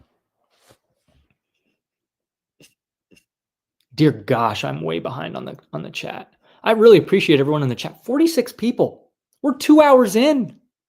Man, let's just go all day. Let's get another pot of coffee and just keep going. I am way behind. Let's do a little speed catch up here because I would like to head out of here, get some work done. Speaking of children's classics like Harry Potter, another classic for children and adults is The Chronicles of Prydain by Lloyd Alexander. I've never heard of that. Scantar, yes, Toby Crabb is an author. Hi, Thomas. Are you interested in reading Victor Hugo? I'm currently reading Notre Dame, the Paris by him, and I love it. Thank you for all that you do, and greetings from the Netherlands. Shirley, greetings. Cheers. If I had a YouTube channel, people would tire of me talking about how great an author John Irving is. I know you've talked about him. He used to be very popular, but not so much. He has a new book coming out in 2 weeks. Oh, love that.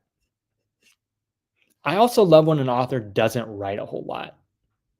Yes, I know it's been 10 plus years since Patrick Rothfuss wrote the second book of King Killer, but man, it's nice when an author is selective and they take their time. Hey, we're still going. Tails, how you doing? Heart-shaped box. I'm reading it now. Very nice.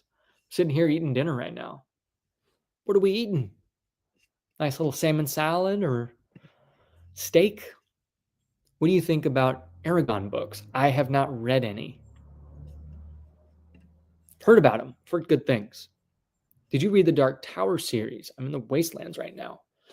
I haven't, but I would very much love to. Right now, I'm taking a break from series. But man, Stephen King has become one of my favorite authors. The way he writes, executes a story, presents the characters, and it's very easy and digestible, but also enough depth to get lost in and to chew on.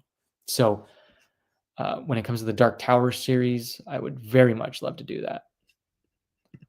Nosferatu was amazing. I liked Pumpkin Spice Cafe. Ooh, or Die Hard. Yes. I like romance books, and Hallmark movies are cut from the same cloth. Oh, I feel like. Yeah. Yep. Never would have thought that Godfather would count as a Christmas movie. There is a scene where they are shopping for Christmas, and it actually feels, call me crazy, but it's quite a cozy movie. And I love watching it during Christmas time because it's a real family drama. It's real people.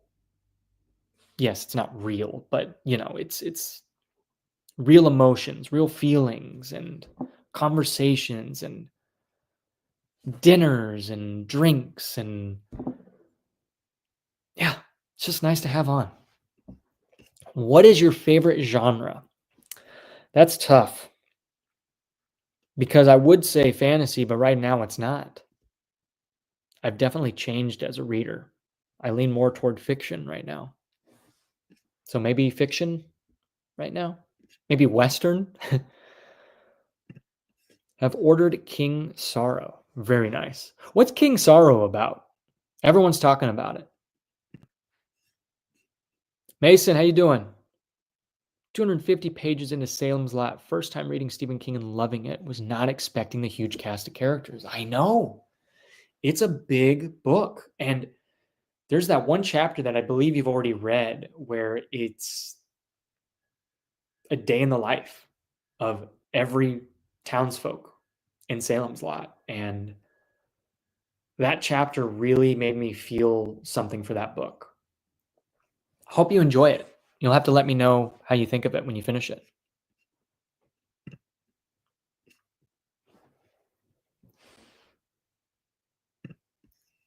SK all the way.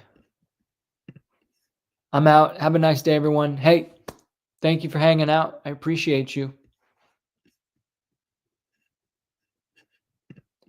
Hello, suggest a good fantasy book. The Last Unicorn, Name of the Wind. Ooh, that's tough. But yeah, those are the only recommendations I have. Lies of Locke Lamora, even though I've read 60 pages of that.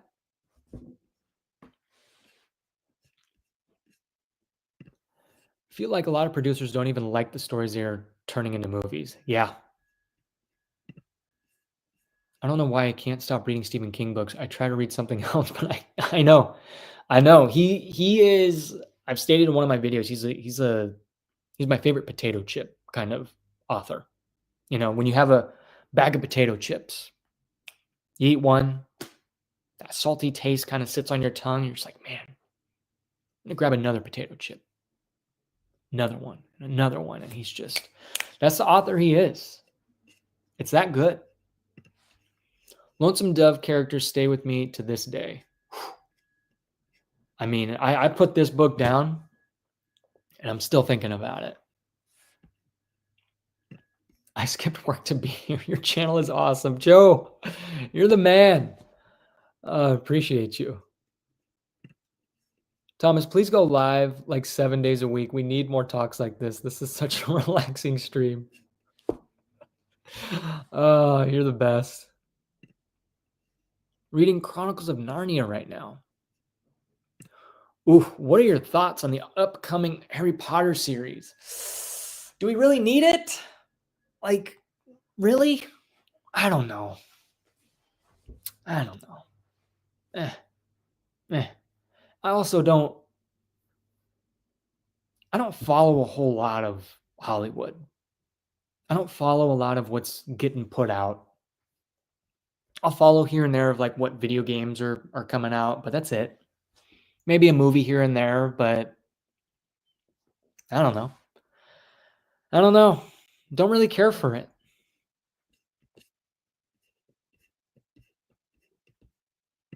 Joe Hill, for example, it's been 10 years since his last book? Oh, I did not know that. So I guess that's why this book is quite hyped up. Oh, just some veggies. Yeah, we've been eating a lot of chicken salads, salmon salads, Mediterranean salads. We like that a lot. Starting the second Wheel of Time right now. Very nice. How are you liking it? One book I read recent is Tender is the Flesh by Augustina. Yeah, easily the most disturbing thing I've ever read, but I couldn't put it down. Yeah, I've heard about it. It's definitely something I might not dive into. I'm going to like this book. It mentions Virginia. I know where that is. Doesn't take place in the Badlands of insert fantasy name. Yep. 100% agree on the realness of Godfather. Recently binged the entire trilogy with my brother, and it still holds up. Godfather is very documentary. Again, I film weddings for a living. I make wedding videos. I go to a wedding. I observe and I document. I don't curate. I don't pose. I don't do any of that. I try to honor the moment, honor the chapter of life, and I try to make an honest film that is honest to what just happened. And when I think of Godfather, I think of documentary. I think of it being so real and just so raw. That opening scene of the wedding, seeing this whole family, all these families dance and celebrate, and you interspersed are characters and conversations. And then you've got this Godfather and all these people around him. What an introduction. What a feeling. What a tone. Loved it. You are a rare, genuine booktuber, not for the algorithm and trends. Thank you. I couldn't follow the trends, even for my work, for Instagram and wedding films. I can't follow the trends. I don't want to, and it's not for the sake of I'm a hipster and I hate it so much that I'm not going to do it because I don't want to do it. I just want to be honest. I want to be myself, and I want to share all the books that I am reading, the books I love, the books I don't like, and talk about it rather than just churn it out. Read and read and read and read and not think about it. Ever read The Hobbit or Lord of the Rings? I read The Hobbit. I read half of The Fellowship and stopped. Then I read Harry Potter. And that's kind of where my reading journey started. Tried to watch the new Salem's Lot movie, and it turned it off in about 45 minutes. Yeah, talk about just modern TV and movies. I don't care. Jerry Jones, hello. Joining a bit late. Hey, I'm glad you're here. Easiest way to market fantasy movies is through a formula, but more and more fantasy novels are subverting the formula. That's why we're seeing such mediocre adaptations or changes to material. On my lunch break now. Love it. I know I need to get my second breakfast in here. Holy cow. I said I was going to stop 20 minutes ago. We are still going here. Let me try to catch up to this chat. Found your channel about 3 months ago, but finally made it to your live. You've convinced me to pick up Name of the Wind this month. Wow. That makes me happy. And what a perfect book for fall, winter time. I am so happy for you. I am so happy for you. Long Sorrow is about a group of college friends who summon a dragon to save one of their own. They strike a bargain, a dragon to protect them. Huh. That sounds a bit outlandish for me. Bit too much. King Sorrow. Yeah, I don't know. That sounds weird. We'll see. I've never read anything of Joe Hill, so. You'd really like Time and Again by Jack Finney, I reckon. Stephen King loves it. 2 hours in, this is why we need more talks like this. Big fan of thrillers. What thrillers have you read? Funny thing is Boy's Life by Robert McCammon. I wouldn't say it's a thriller, but it's got a thriller mystery within it. You might want to check that out. Please watch RRR. Yes. Oh my gosh. I've been wanting to watch that with my wife for years. And every time we're looking for something to watch, I'm like, honey. And then she sees it and it's 3 hours long. And She's not the biggest subtitle. She loves foreign films, but sometimes, some days, some evenings, you're just not wanting to read subtitles. Okay, trying to catch up here. Funny how short stories seem to have fallen out of the public eye. The most popular short story content on BookTube are often the mid-1900s. The reason why it feels so documentary-esque is because of its influences. It was part of Hollywood New Wave movement, and that movement is still all about authenticity. Yes. Yes. I'm back to Wheel of Time after a long break on book 4. I heard that it and the next 2 are the fan favorites. Greg, I'm so happy for you. Funny thing is, you might have heard me say this, especially with Mike from Mike's Book Reviews on our last live stream. Wheel of Time, books 1 through 3, great. Great introduction. 4 through 6, then you've got 7 through 10. 7 through 10 are the quote-unquote slog. The infamous slog. I disagree. Those were my favorite books of the series. 4 through 6 were a lot for me because so much lore, so much information, so many more names, cultures and nations and things. Whereas 7 through 10 allowed me to just live in the world of Wheel of Time. They were slow and they might have dragged for some people. Not for me. It allowed me to just relax in the world. So I hope you'll enjoy books 4 through 6. But 7 through 10 for me, loved them. Right before a perfect ending, too, in the last books. Also, Italian neo-realism as well. Instead of dramatizing the lifestyle of the mafia, it just shows you what it is without judgment or condoning it. Yes, amen. That's what I love about certain stories where a lot of people might think morally it's not good to watch or absorb this story because of the content matter. But I love when a story is able to just show the human side of it, not justifying that kind of nature, but just showing it in an honest lens, through an honest lens. Hey man, really grateful for you and your channel. Have you read any books by Aldous Huxley? I absolutely love Brave New World. Tenfo, I'm grateful for you and you hanging out. The channel is nothing without 41 people watching right now. I think I read Brave New World in high school, but as an adult, not so much. So maybe I'll give it a shot down the line. Me too. I didn't like Mistborn, and I'm not afraid to say it. Same. Didn't like Mistborn. Have you ever documented a wedding where the father of the bride makes an offer you can't?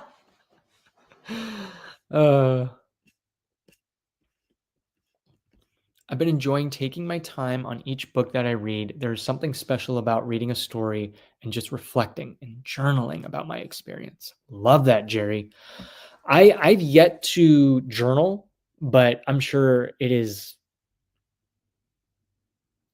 enjoyable to journal. And I'm sure it makes it a lasting experience. 2 hours in, I just ordered Stephen King's It from Amazon. It was 40% off. Time for me to stare at it and keep putting it off because of how big it is. Yep. I'm saving it for next year. All Chris Carter books are good for thrillers. Mike's Book Reviews has a pretty solid review about King Sorrow. I'll have to check it out. I know he posted it. I didn't want to jump on the hype train yet, but I'll check it out. I'm ready. I'm reading The Whisper Man. It's an eerie thriller that's had me on the edge of my seat. Interesting. Is there a specific time and day you choose to do these lives? I don't want to miss them. I want to do a weekly live every Wednesday morning, maybe 8:15, maybe between 8 a.m. and 9 a.m. Pacific Standard Time. That's just sounds fun. And then Friday, I want to post a video every week, and we'll see how long that goes for, until my editing load goes down for work. Then I'll start posting maybe twice or 3 times a week, but we'll see. No promises. No, I have not, but I want to. Why it's felt that literature era is gone, that because of less readers. I don't think it's less readers. Maybe the popularity of audiobooks and accessibility. After The Last Unicorn, I really got into reading Peter S. Beagle, The Way Home, The Innkeeper's Song, and A Fine and Private Place for beautiful soft fantasy. No huge world building. I'm going to screenshot that real quick so I get all those titles. That's like 1,300 pages, right? Yeah, I think so. If someone wants to read a long King book, I would recommend The Stand rather than It. Yes, I have caught up with the chat, which means I can finally hop off and go maybe eat some yogurt and an apple and go read my book. Oh man, I didn't expect to be doing this for 2 hours. This has been a blast. Yes, now was a good time because it was 5 p.m. here for me. Thomas, finally catching one of these lives. We appreciate you doing these during the business of wedding season. I appreciate that. I'm happy to be doing this. It's a lot easier to do a live than set up the camera, talk to it, edit it, export it, upload it, that kind of thing. There's just a lot of steps. So, can you do them Sunday? Love your channel, but don't want to miss any more work.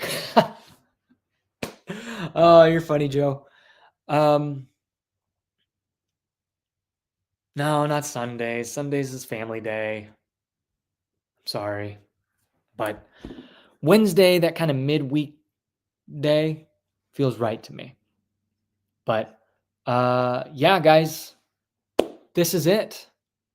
I really appreciate you guys hanging out. The sun is finally out and about. I'm probably going to go on a walk. And yeah, thank you again. We had 40 something people here. Great conversations, great comments, great questions. Means a lot. And tune in Friday. Okay. New video. It's going to be a long one. Grab a cup of coffee, grab some tea, and yeah, again, thank you. Thank you for hanging out.